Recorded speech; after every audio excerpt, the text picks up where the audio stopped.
Whether you're just curious about the Merchant Marine or you are earnestly ready to take your first step into the industry but you don't know what route or option is best for you, hopefully this video can give you a better understanding of what options are out there for you. First, however, a little bit about myself. In 2018, I made the leap from 9 to 5 office worker to merchant seafarer. It definitely wasn't an overnight decision by any means, and I spent a good half a year researching my options and what would be the most viable route for my situation. After browsing Mariner forums, Facebook group pages, and YouTube to find some idea of what I was potentially getting myself into, I found myself more and more enamored with the idea of a life at sea. So I made the aforementioned leap. I enrolled in SIU's Unlicensed Apprentice program, more on that later, and made it out to sea. My first voyage cemented the Merchant Marine as my life's career. The people I sailed with, the places we went, and the fulfilling workdays spent aboard were more than I could have hoped for in my first trip. After signing off my ship, I did not go back to Piney Point to finish the SIU program. Instead, I enrolled in another program to become a third assistant engineer, and that's where I currently find myself now.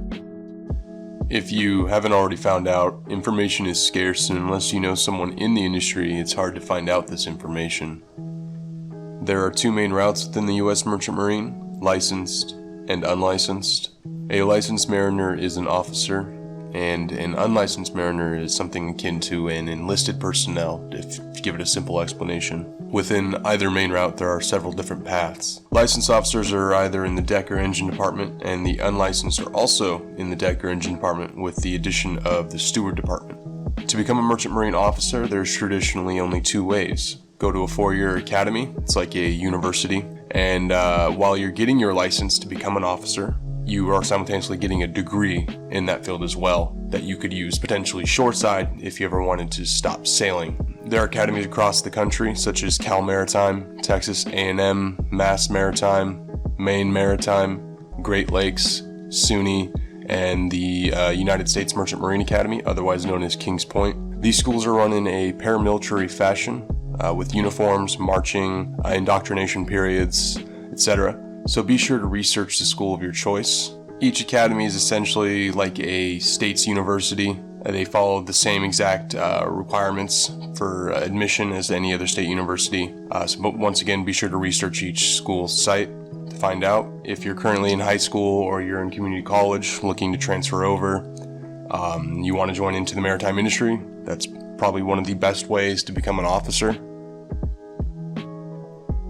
The other option to becoming an officer is hawse-piping. Hawse-piping is an old sailor's term for going from unlicensed to licensed by experience and time. To explain that very simply, after accruing enough sea time and additional required courses, you are able to sit for an exam to get an officer's license through the Coast Guard. On paper, this doesn't seem to take all that long, but in reality, after sailing with several crew members undergoing the process, it can take more than 8 years to reach the requirements to sit for an exam. Mileage will vary there, but more and more requirements are being implemented to be able to hawse-pipe all the time, making it less and less viable for most.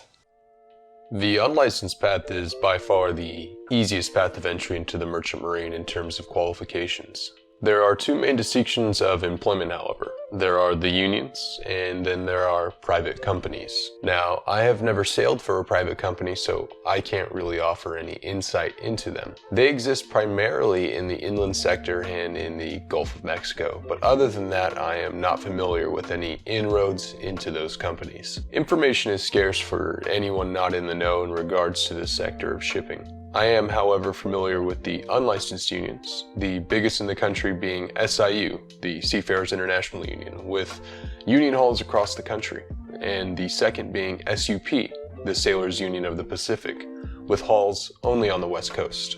Both unions operate pretty much the same in regards to the following information I'm about to give.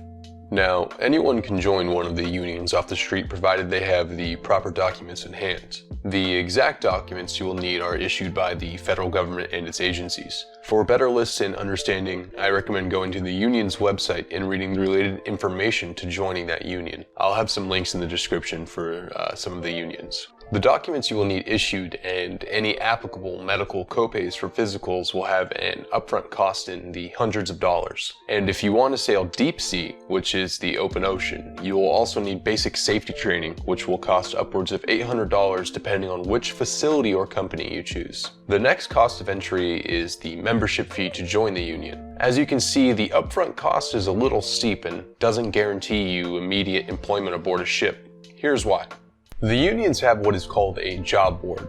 The job board displays the jobs available to the membership. Seniority within the union decides who can win that job. If you are just walking in off the street, you will be what is known as a C-card member. This is the lowest rank of seniority. This means everyone more senior than you has bidding rights over you. Once all of those more senior than you at the hall get or pass up on the available jobs, will you then be able to take that job? C-cards can spend months waiting for a job. This is made worse by the fact that you will have to physically be present every day in the union hall to bid on jobs, meaning you will be spending 8 hours of your day waiting around in the hall with everyone else waiting for a job. At this stage, you will also have open to you 3 ratings, which are essentially positions aboard a ship. These ratings are ordinary seaman in the deck department, wiper in the engine department, and steward assistant in the steward department. These are the entry-level ratings from which you will get a foot in the door. Now, I am being very broad in my descriptions of all of this because it's quite a bit of information in one go.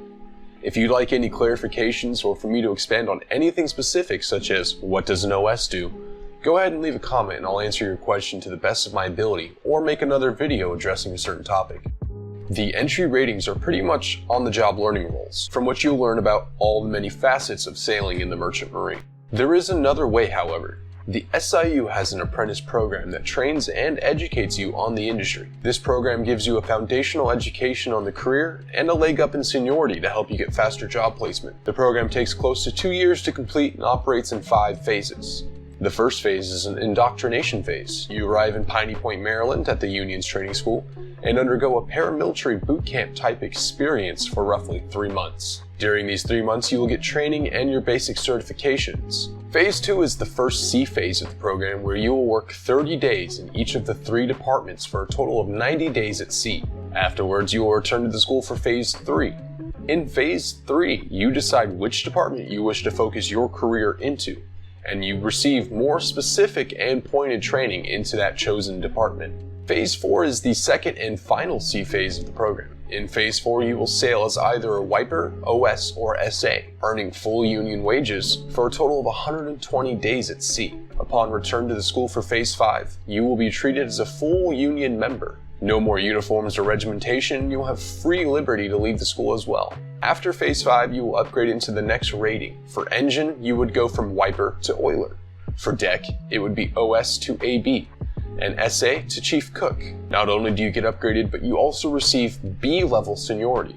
This puts you ahead of the C books in the hall. SIU also has further courses for members to continue their upgrade process into further unlicensed ratings. All of these courses are for free, and so is your lodging. At this stage, I should also mention the officers in the U.S. Merchant Marine also are either union or private sector. Now, in conclusion, this is only my personal findings and knowledge during my own experience getting into this industry. If you have anything to add or even questions, go ahead and leave a comment. This is my first video on this topic and on the industry as a whole. I plan to make more videos about my experiences at sea and some educational videos as well. I hope this video helped you have a better understanding of your options to joining the Merchant Marine, or gave you some sort of starting point from which to do your own research.